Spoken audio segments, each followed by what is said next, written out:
Andrea Thompson with the Center for Women in Leadership, and with me is my partner. And I'm Jessica Gomez, the co-fellow and principal of Alex Burney Elementary in Colton, California. Always good to be with Jessica. Now, the phrase lifting as we climb was used by the National Association of Colored Women as the organization's motto.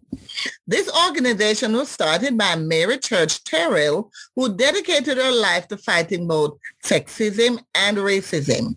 Since then, the phrase lifting as we climb has been used extensively. But today we will be delving deeply in what the phrase lifting as we climb means for women in leadership. So we have with us today Donna McGuire, who's also lifting others up, always lifting others up. She'll share with us how, as a woman in leadership, she walks the phrase lifting as we climb. Welcome, Donna. Please introduce yourself to the audience and then share how you walk the phrase lifting as we climb. Thank you, Andrea and Jessica, for inviting me to be part of the National Association of Elementary School Principals Women in Leadership podcast series. I'm Donna McGuire, a proud school administrator in New York City.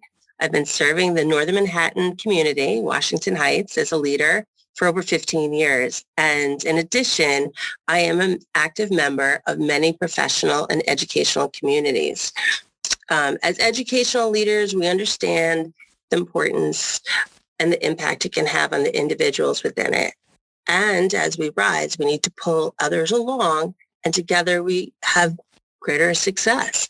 The first time I met my superintendent at a meeting, he referred to an African proverb. I never forgot it. He said, if you want to go fast, go alone. And if you want to go far, go together. Our success as women, as school administrators, really depends on the success of which everyone in our community experiences. The success of our circle depends on the members' commitments to the group as well. Now, how much we will lift and rise is really based on the process of how we climb together. And like the African proverb, if we help each other along the way, we will all gain greater success at the end. It is important to look out for others through this journey. Encourage them along the way, share the triumphs, help those you've seen having a struggle, and at the end, it will lead to greater reward and satisfaction.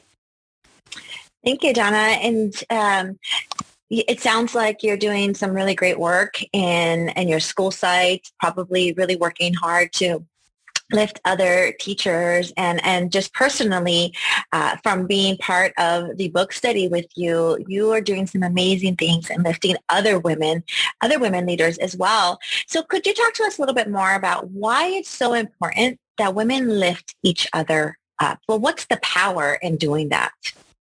Well, women make up a large percentage of educational communities which I belong, which we all belong, and it's important to help them so they can help others. With women that are educational leaders at the helm, they're helping everyone every day.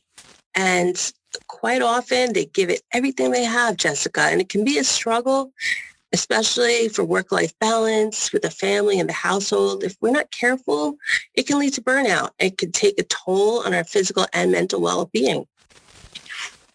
But can you imagine if we had associations or individuals that help other women?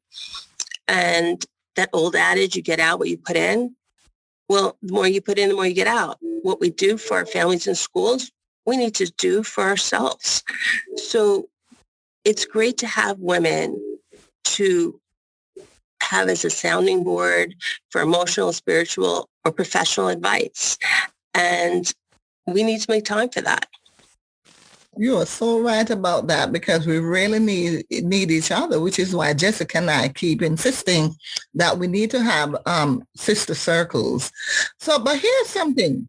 It has often been said that women are competitive with each other and that women often feel threatened by each other. I mean, sadly so.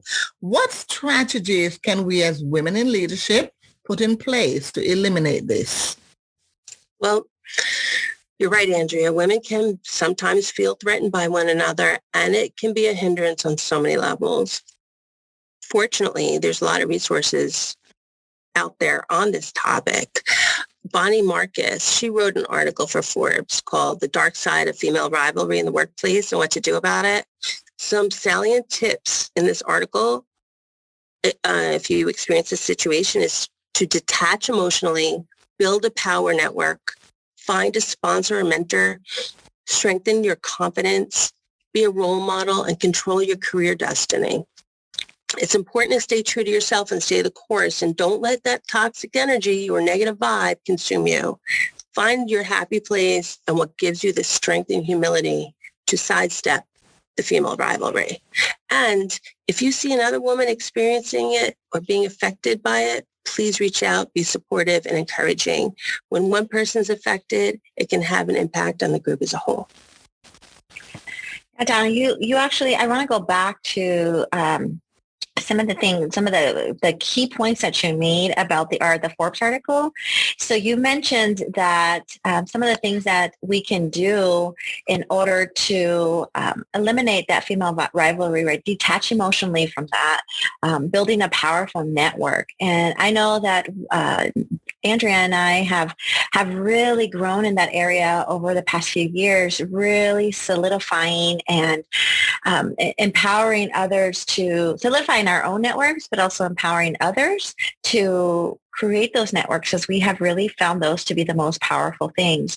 And as women, one of the things that is part of that network is really advocating for one another. It's so important to advocate and speak on our sisters' behalf when they're not in the room.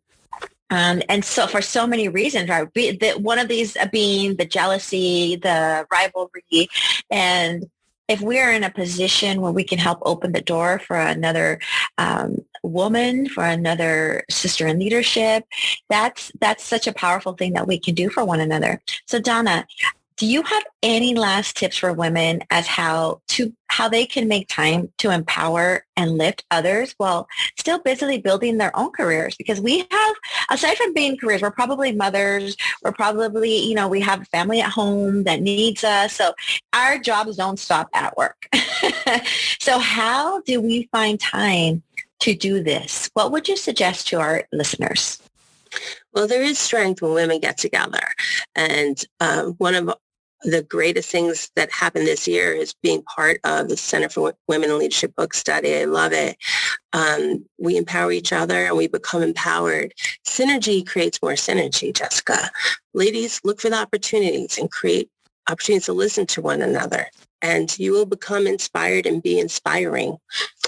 Make a conscious decision to do something outside your comfort zone, even if it's a small step, and make time each day to work on that.